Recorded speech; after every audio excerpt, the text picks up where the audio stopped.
What is up, guys? So today we are going to talk about how to get shredded, how to cut. So this is the first week of me cutting and getting into a staged bodybuilding lean shape. And I'm going to speak about what I'm going to be doing, how I cut, how I coach my clients into getting in the best shape that they possibly can, and all the aspects of it. So your nutrition, your workouts, the cardio you should be doing, what you should be eating, macro-wise, refeeds, everything on a very, very straightforward point, because we're obviously coming up to summer and a lot of guys are going to start to cut, and I've definitely done it wrong in the past. So I want to just speak about how you can drop some very, very nice weight. Let's dive straight in.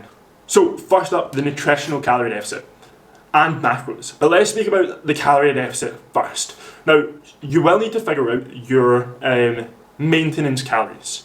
Say your maintenance calories are 2,700. If you eat 2,700, you're gonna stay the exact same. So we need to make sure that you're in a slight deficit of that to then lose weight. Now, I very much recommend either using online calorie calculators. They're okay. Truthfully, if I was to do it from a very basic standpoint, I would just download the app, MyFitnessPal. We're going to speak about tracking your nutrition in a wee second anyway, but when you sign up to MyFitnessPal, it's going to give you a rough estimate of where your maintenance calories are at, and I think it's very good to start off with a period of a week or two of just staying at maintenance calories for that amount of time. Now, from there, you will need to go into a slight calorie deficit. We don't want to go into an extreme calorie deficit straight away, and the way that I really like to do it is a longer, slower approach. In the past, I have done a big calorie deficit and a lot of cardio really quickly to try and drop weight prior to a holiday, like in 5 weeks, and it just doesn't work. You don't get in the shape you want to. So long and slow is going to be the best approach, especially if you're natural and you want to maintain your muscle mass. Now, from a calorie deficit standpoint, I really like to only drop 100 calories each week. So it's a long and slow process. That is going to be much, much better for the majority of people. It's much easier to maintain, you don't damage your metabolism, and you don't feel like you are constantly starving by just chunking away calories at the initial start. So just a slow taper down. Now, how do we actually create that calorie deficit when we look at our macronutrients? So first off, proteins, carbs, and fats. Your proteins should stay between the 1 to 1.2 grams per pound of body weight. Now, when you are cutting, you need to have more protein than when you're bulking. For the simple fact that when you cut, your body is going to use some of those calories from protein for energy, meaning that all of your protein isn't going directly towards muscle growth. But when you're bulking, you then have carbohydrates, extra fats to give you energy. So it doesn't take from the protein. So when you're cutting, I like to keep proteins a wee bit higher and go for that like 1.2 or even sometimes 1.4. But the good range is 1 to 1.2 grams of protein per pound of body weight. That should stay the same the entire cut. We don't want to mess around with protein, because if you go lower in protein, you risk losing muscle mass. So keep that there from the onset. From that, fats are number 2 most important, because they're incredibly, incredibly vital for hormone production and making sure you have good energy and making sure you don't crash your metabolism or crash your hormones. So when it comes to fat, we really want between 20 and 30% of your daily calorie intake. And now for the majority of people, that's going to be between 40 and 60 grams, right? So the way I work it is figure out your protein, then figure out your fats, and then the rest is just going to be carbohydrates. So then I don't tend to really mess with fats too much either. Definitely never ever go under 40 grams of fat. That can be really detrimental. If you're starting off at like 60, you can pull back maybe 5-10 grams each week. However, the majority of the calorie deficit I create is going to be from carbohydrates. So just every single week, just take away 100 grams of calories, or 100 calories from carbs, and do that on repeat, and eventually you'll have to start dropping fats too. But in that way, that you are creating a sustainable calorie deficit where you are the most healthy and you're less likely to see a crash in your metabolism or see loss of muscle. I got incredibly lean last year and didn't lose any muscle, really, from this. Now I'm going to speak about training programs in a wee second, but the goal in a cut is just not to lose muscle. You're not really going to build muscle in a cut and a deficit, so the goal is just to stay the same amount of muscle while taper back the fat.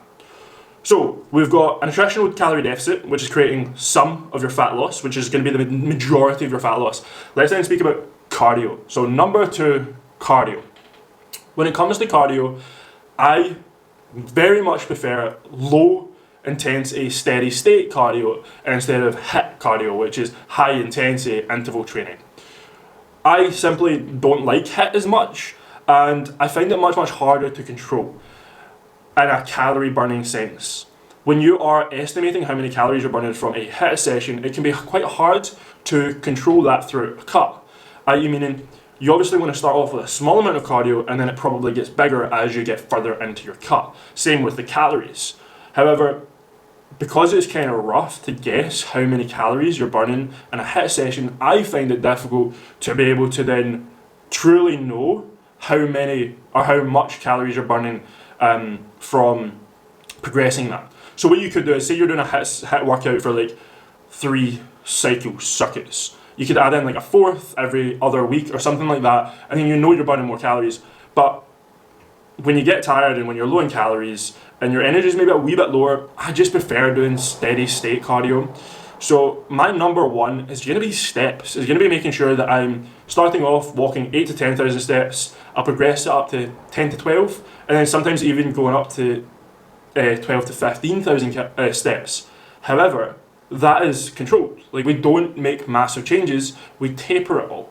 We're controlled, we drop, or we increase 1,000 or 2 every so often, so we get returns from that. My then go-to cardio method of low and steady state is truthfully the rowing machine, the spin bike, or the Stairmaster.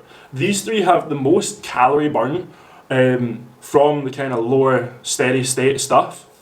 I really like the rowing machine because it's full body and you burn a lot of calories quickly. I like the bike because you can sit on it for quite a while. You can go on your phone, you can watch something. I have a spin bike in my living room, so I just sit and watch the TV on that. And then I really like the Stairmaster because it's just grueling. It gets it done and out of the way. It burns a lot of calories quickly. You get nice and sweaty, and you can just put your phone up on the dash and watch something there. And again, when it comes to steady state cardio, it's like I'm going to progress that 5 minutes at a time. I'm going to start off with 5 minutes, 10, 15, 20, and I'm just maybe ramping up each week. I'm not going straight to 30 minutes of cardio 3 times a week. I'm slowly progressing. With everything, we want to make sure that it's a taper. If you remember back to like science class in high school, like if you're doing an experiment, you change one thing at a time to see what the outcome is. You don't change the entire experiment, and then you don't know what's worked and what hasn't. That's how I approach a calorie deficit or trying to lose weight. Change 1 or 2 things a week, see how your body responds, and then go again, changing something else. Number 3, training style. When it comes to training in a calorie deficit and training to get shredded, you're obviously going to keep up resistance training. That's really, really important. I have a very, very simple approach for this. If I know that I'm not going to be able to build muscle during a calorie deficit, my body is going to be struggling for energy at some point, I do not try and really progress my workouts. I've been running the same workout program for 20 weeks, till this point. Going into my cut, I'm going to run the exact same training program for what is going to be like 20 weeks. And I'm not changing it. All I'm thinking about doing is, I need to keep my strength level the exact same. If I can keep my strength exactly where it is, I know that I've not lost muscle throughout this cut. It might taper towards the end if I'm really, really pushing, getting lean, but there's 0 point in causing a lot of fatigue from your body or from your workouts in your body from pushing really, really hard in the gym. It could actually probably be detrimental to your cut from going too hard in the gym. Your gaining phase is over. You're now looking to get shredded and cut.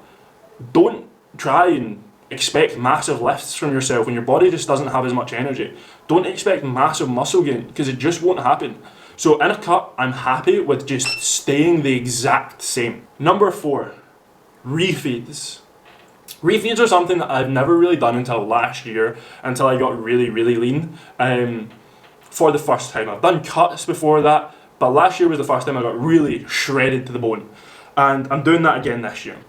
And refeeds are essentially days or weeks where you have higher calories amongst your cut, amongst your calorie deficit. So there's a couple of ways to do this. My favourite way is to have training day and non-training day calories, right? Where you are slightly higher in calories on training days and slightly lower on non-training days, simply because you don't need as much energy. So on training days, I just make sure my carbohydrates are higher, because that's really the biggest thing I'm manipulating. If I'm really, really pushing, I'll have a refeed day at the weekend. So usually it's Saturday. So I'll make sure that my calories are higher, but I'm still enough in a deficit, right? Maybe just below maintenance calories, but I'm still in a deficit. Truthfully, that helps the metabolism keep sharp, keep fast. It also gives you a mental relief that if you are really, really pushing for Monday through Friday in a calorie deficit and you're hungry, that you've got that refeed day coming at the weekend where you're going to be a wee bit more satisfied. I like doing that once a week when it starts getting really hard.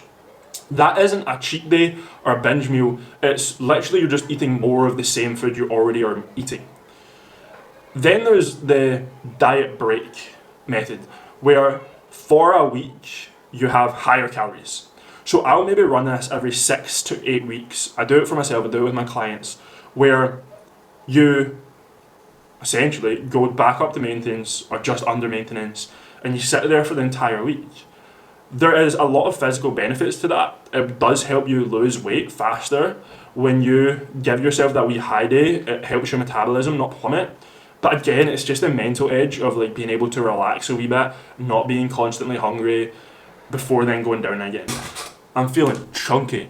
This is the highest body fat I've ever been at. So supplements are something that's really, really important when you're cutting, because if you're in a nutritional deficit, you're going to be in a deficit of vitamins and minerals too.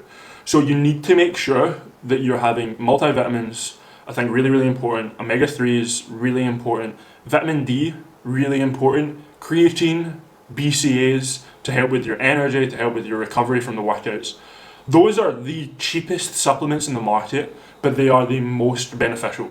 You probably shouldn't just take these in a cut, you should probably take them all year round. So I make sure every single morning I start off with those.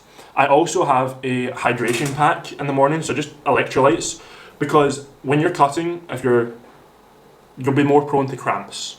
So I like to make sure I'm nice and hydrated, I've got plenty of electrolytes in me so that I avoid cramping. So those 6 things are my absolute go-tos, and I also salt my food really quite a lot to make sure, again, I'm avoiding cramps. The last thing I wanted to speak about is tracking. I think it's incredibly important that you keep dialed in with your tracking. If you're trying to lose body fat on your own, it can be very hard to keep yourself accountable. It can be very hard to keep on going. So I like to track every single day, not just my macros, my calories. I like to put that in an Excel spreadsheet as well. I like to track my body weight every single morning so that I know exactly what's happening. So I know I'm going down. If I see a peak, I want to know why did I see that peak. Was I stressed? Did I not get enough sleep? Did something go wrong? Did I eat more? Do I need to decrease my calories next week because I'm simply just not in enough calorie deficit? Do I need to add in a wee bit more cardio? Having the weight really helps you problem solve and know your next steps. Taking progress pictures twice a week I think is really important to be able to see the visual change. Are you seeing the results that you want to be seeing? That's simply it. Or do you need to do more? If you can track your progress pictures, your weight, and your food every single day, you are going to be very, very dialed in, and you're going to know what you have to do next to lose the next amount of weight. Because remember, what's gotten you here won't get you there. So that was a quick bombshell training on how to get shredded. Everything you need to consider, everything that you need to dial in. But remember, don't take it to an extreme straight away, go slow and low. And if you need any support with this, please just DM me on Instagram, CameronShearer.coach. I literally have free resources on all of this that I'm more than happy to give you so that you can get in the best shape possible for this summer coming up. If you've liked this video, if you've found it helpful, please please subscribe. That really does help me quite massively. Make sure you check out my Instagram if you haven't already. Like my stuff over there. That would be fucking awesome. Check out the Renegade podcast, Cameron Shearer podcast, on Spotify. That supports me too. And I've got plenty of information over there on how to cut, how to get around a lot of the problems you maybe are facing when you cut. So thank you very much for watching. I will see you in the next one, and have a phenomenal day.